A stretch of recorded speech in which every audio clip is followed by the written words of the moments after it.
Thanks very much. The research shows that the two greatest fears for people is speaking in public, fear number one, and then the second greatest is death, fear number two. I'm not sure the research can be right, because that means if you're at a funeral, you'd rather be in the coffin than delivering the eulogy. So, and I woke up this morning with a bigger fear. I woke up with a really sore throat, and it's developed into a really high quality flu. So if I die while publicly speaking, that'd be really cool, because I've got both my fears in one go. Let me just tell you about what CXO Advisor does. We are a partner to OutSystems. We're based in South Africa, and we're not concerned with the technology at all. What we are concerned about is the behaviors that technology brings about in the business and in the IT departments, or should bring about in the business and the IT departments. We're concerned about the adoption of the technology. I don't know how many people are using SAP, but how much of that available functionality is in actual use? We've got a client who's running a project called SAP is Crap. And he loves SAP, but they're only using 20% of what he's paying 100% for. So we work with that sort of thing. We also concern ourselves with the direction that the IT department is taking and the direction that business is taking. And then, of course, we concern ourselves with the F word. You don't talk about this much in business. It's the fit between business and IT. Some people like to call it alignment. I like to call it fit. You're both working together for the same results. But ultimately, we're looking at, and that's the word in there, we're looking at the thinking that the technologies can produce and should produce inside organizations. So that's the important word there, not agile, not business, thinking. As Henry Ford said, thinking is really difficult. That's why so few people do it. So we try and work through with people to think. And one of the things we do is we track IT trends in order to analyze the meaning of those trends and get organizations to pay attention to that meaning. What does it mean for this organization? And for instance, the cloud means that your organization can source solutions outside of your IT department. Yeah? Well, to us, another meaning is that you probably won't have an IT department in the next 5 years or so, unless they change radically. And the reasoning behind that is not only can you source that, but there is a new delivery model. It's on demand, self-service, pay as you go, off-balance sheet IT. In other words, it's a service, it's not something you buy. Scalability, innovation. Now, I don't see too many IT departments delivering like that, other than in an agile environment, and that's why I'm here. But I want to talk about a trend that is really exciting. I'm not sure that many of you have actually heard of this trend. It's new, it's groundbreaking. Put up your hands if you've heard about this trend. It's called email. Oh, sorry. I thought it was 1992, jet lag. It's okay. Good trends. Let's talk about email. What does it mean did it mean for business? Now, I put those words in italics, instant, because we in IT, we know that's not instant. But as far as business is concerned, it was. We know it's not free. We've got to put in servers and run software and all that, but business thinks it's free. You can mail to as many people as you want. Normally too many. Yeah, normally to cover your... Okay? So you mail to him, but send 3 to them just in case. Yeah. You can remove a whole layer of workers. There used to be typing pools in my day. There used to be typing pools. Okay? Now, only senior executives have got secretaries. And I'm not sure what they do. Anyway, and then it allowed, this is probably the most important thing, it allowed people to cross boundaries. And that was probably the most important thing. It's such a cool technology. You should try it sometime. It really is good. When was the last time you received a Christmas card? So it is a really, probably at Christmas, yes, I know, but how many did you get compared to 1992? So it's a cool technology unless you're a post office. And that's what I'm talking about, meaning.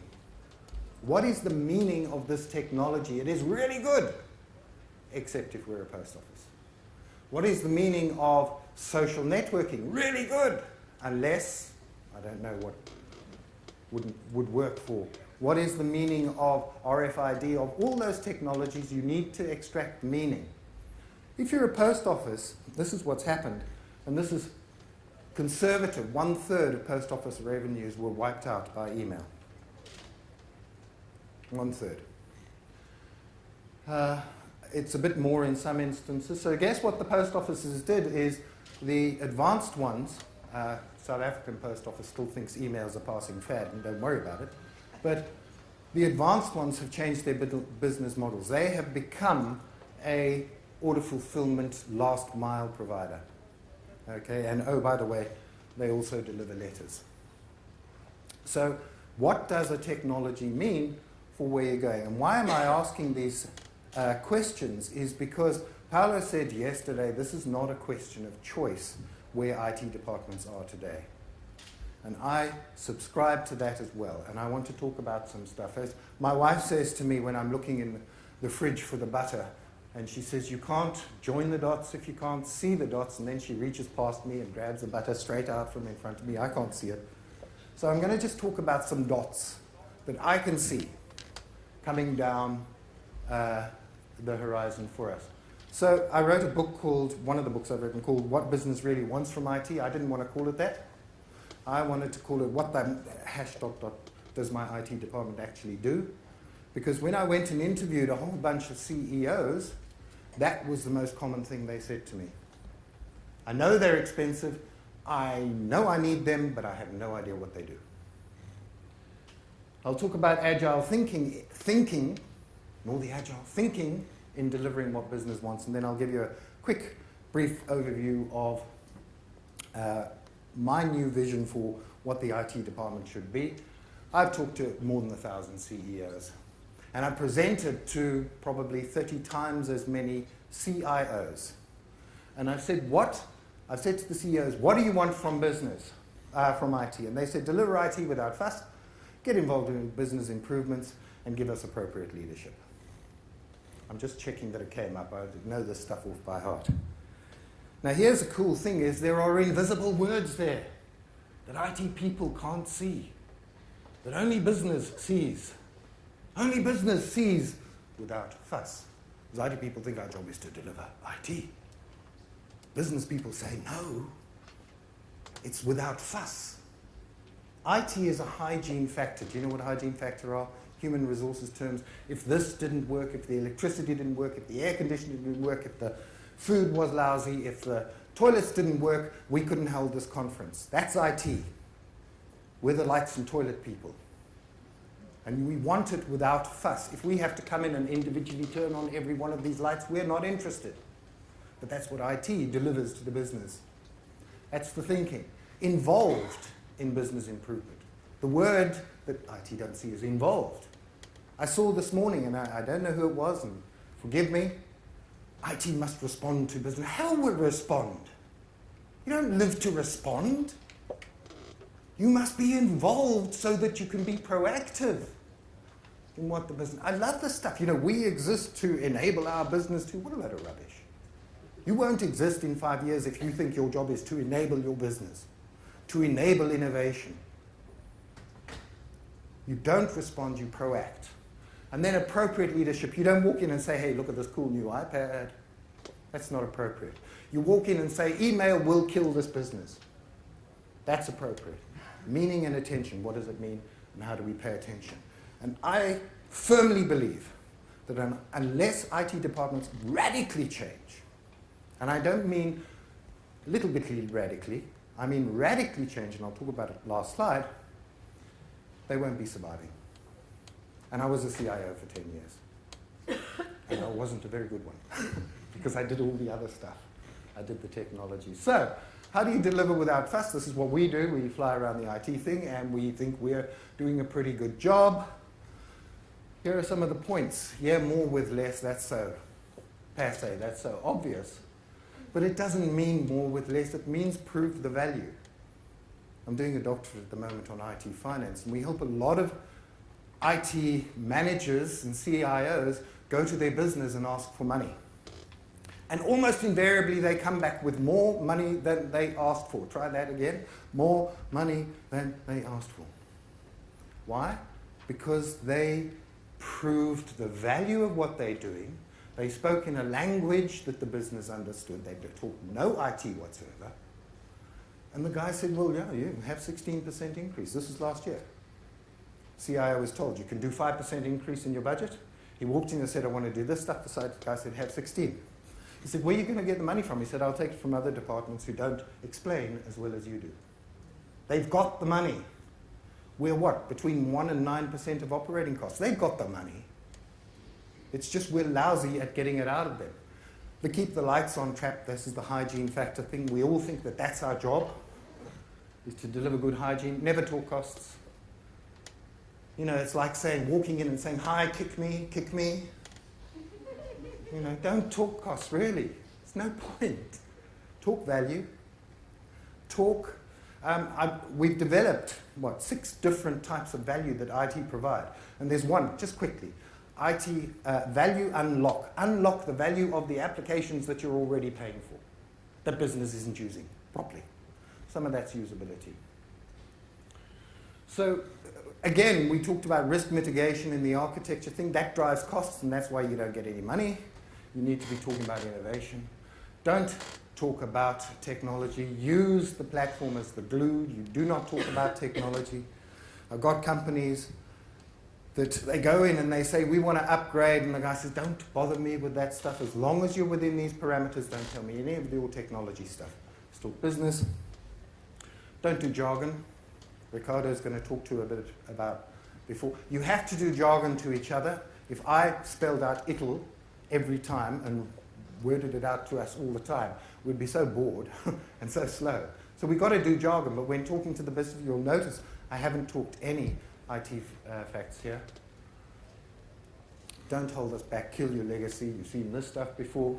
Good enough now, it's a new trend. This cloud thing, people are buying solutions that are good enough now. They'll get better. The expectation is they will get better. But they're buying good enough now. And it fits so well with the Agile environment. The thinking is good enough now. But when you go and ask for a spec, you get a spec for a Rolls Royce. Yeah? And the really weird thing is you talk to business and say, tell me what you need in 18 months. They don't even know what they need now. And you're asking, what do you need in 18 months? Design and development without fuss. We talked enough about pace layer thinking. That's the story. When you see that, you don't think, gosh, I wonder about the aerodynamics of that. You don't think, I wonder who the leader is and why he's the leader. You say, wow, that's cool. That's it. That's IT. Done. Let's talk about involved in business improvement. Number 1, proact rather than react. I've tried this 3 times now and never succeeded. IT management team. I go and sit in on the management meeting Monday morning. What we try and do is we try and say, infrastructure manager, this is your week.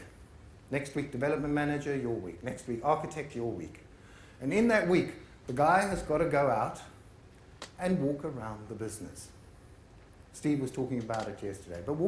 And the guy comes back and he says, do you know, they don't even use that app we gave them? Or do you know they're using it totally differently? Or do you know have you heard about the black books? Where they take an order on the black book? Because they know the client. They don't have to enter his details again. They know what he normally takes. Our system doesn't tell you that. They know the product codes. We don't. So they enter it saying Joe wants 50 of.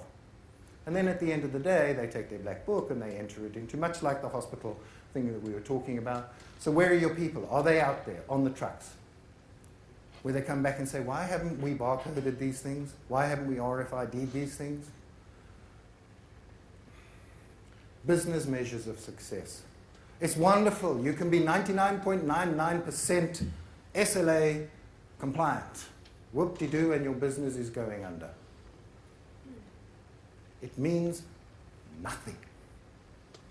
If you say that to the business people, I'm 99.9% compliant, they will say, don't believe you. I was in the branch the other day and it was down. Oh, well, that was the 1%. It's not good enough. They don't believe you. Frankly, they're not interested. You have to talk business results. Business results define success, not PowerPoint presentations. Please, and I see this in IT people, they go in and they say, this is what we're going to do. Don't do that. Find yourself an IT-friendly user and do it. And then go and say, ask, what's the story? Ask for forgiveness rather than permission. So then you go in afterwards and you say, this is what we did. These are the results, business-wise. Sales are up 20% in that branch. Can we roll out? Can we actually now spend some serious money on this thing? Don't tell me IT CIOs don't have money they can wheel out somewhere. White space, probably the most important thing. White space, white noise. Everybody listening to this fan?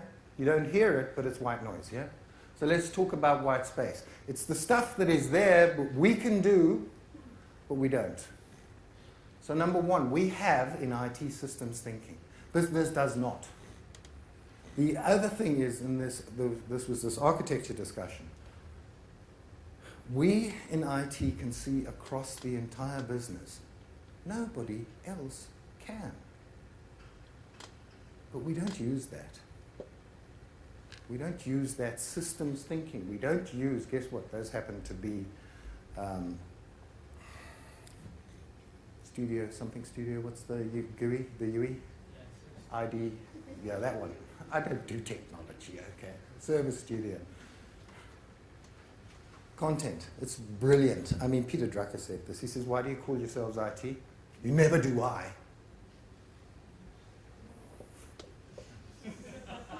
Ever. You provide hose pipes for the I to go down, but you never actually do it. And guess what I've just said? With mobile, cloud, bring your own device, big data, IT consumerization, we're not going to be doing the T either. We have a problem. Houston, we have a problem. We call ourselves the IT department, we don't do the I, and the T's out there somewhere. Yeah? Content. I've done this. I got a report, general ledger. I thought, whoa, sales are down in the coastal region. What was my reaction? This is a CIO speaking here. What was my reaction? I said, oh, I had better get this report to them. Now, the CFO gets this report, and that's why they become the CEOs in due course. He gets the report and says, book me a flight, I'm on my way down, find out what the hell's going on down there. But we don't. We say, we're a hose pipe, that's where the information flows by. Because we don't do I. We don't get involved in the content. And gosh, we've got such good technology to actually do the I, but we don't. Program management, same sort of story. Business does not think in life cycles. They think in budget cycles if you're lucky. My business that I worked for didn't have a strategy. We had to kind of develop it by going and interviewing people, say, what are you thinking of doing in the next 3 years? Oh, well, I'm going to do this. We produced a strategy. They say, oh, that's cool. Strategy. Wow. Portfolio management, same sort of story. Architecture, same thing. It's a view across the whole business. Nobody else has that. This is white space in organizations. Value unlock. 30% of all SAP code is ABAP, which is the custom code, customized. 30% of all SAP is customized. Now here's the cool thing. Only 20% of that code is actually used. So the business said, build this, but we're only going to use that because by the time you finish building this, they've moved on, or they didn't actually know what they wanted in the first place. Here's another thing, hands up. No, please don't, I don't want to embarrass anyone. I have never come across, and please, hands up if you have done this, a benefits realization program. And I'm doing a lot of research into this worldwide. There is no such thing. Does anybody say, we said there would be 20% time improvement on our deliveries because of the system, let me go and measure that? Gosh, it isn't there, coming back to Steve. How do we get it? Well, it isn't there because they're not using your system. Well, they are, but they've got their little black books. Or as I had in one instance, we were going to redeploy 30% of the stores division, but they kept them on because they had a new store system, but they kept the 30% of people on. The business case is only to get the business to give you budget, and then you never, ever, ever, ever, ever look at it again. Which is a bit of a problem because neither does the business. So they never focus on the benefits, business. They only focus on the costs. Never talk costs. Leadership, appropriate. I had my managing director. He said, leadership is new products, markets, channels. And I said, competencies? And he said, no, that's an IT cop-out. He says, you're always telling us you're giving us new competence. But in this day and age, that was 20 years ago, in this day and age, I think competence is part of it. New IT products, IT-enabled, IT-driven products, proof of concept, meaning and attention. A chap called leadership guru called Warren Bennis wrote a book. He said, leadership is about the management of meaning, attention, self, how IT manages itself, and trust, the relationship. Manage meaning and attention. It's probably the most important thing you need to do. Use your game testers, game changers, testers, game changers. Look for things that will change your business game, not the IT game. Then if you get that right, when you get that right, you can then lead the business by saying this is how you can also think and work in this way. Let's talk about the new role of the IT department. Shouldn't be called the IT department. We don't do I and the T's over there somewhere. So I think we should call it ACT. And it stands for, and this, interestingly enough, there are some mappings here, applied. Remember I said get involved in business? Applied. How do we apply technology in this business? Competitive. What are we doing to make our business more competitive? By the way, I know we've all heard about the PACE layer. Disagree. Not with the concept. Concept's brilliant. Words are not good. You don't have an innovation layer. You should be innovating everywhere. You have an origination layer, a layer where there's new stuff. I don't believe in a differentiation layer. You have a layer called customer choice. Why do customers choose us? Because we've got this. It's an outside-in view, not an inside-out. Enough of that. Competitive. Oh yeah, there is some technology in there, but you manage it, you don't do it. You do not do technology. And by the way, development is about the only technology, and you do not develop at the systems of record layer. You don't touch that. The only development, in my mind, is the agile kind of development, the stuff that works at the pace that business changes. That's the problem. And there's another quote written in 1992, and I haven't seen a CIO. Oh, it says people. I haven't come across a CIO who said, this is exciting. Every CIO I come across tends to say, I've got my power base, I've got my people, I've got to look after my stuff, protect my budget. Thank you very much.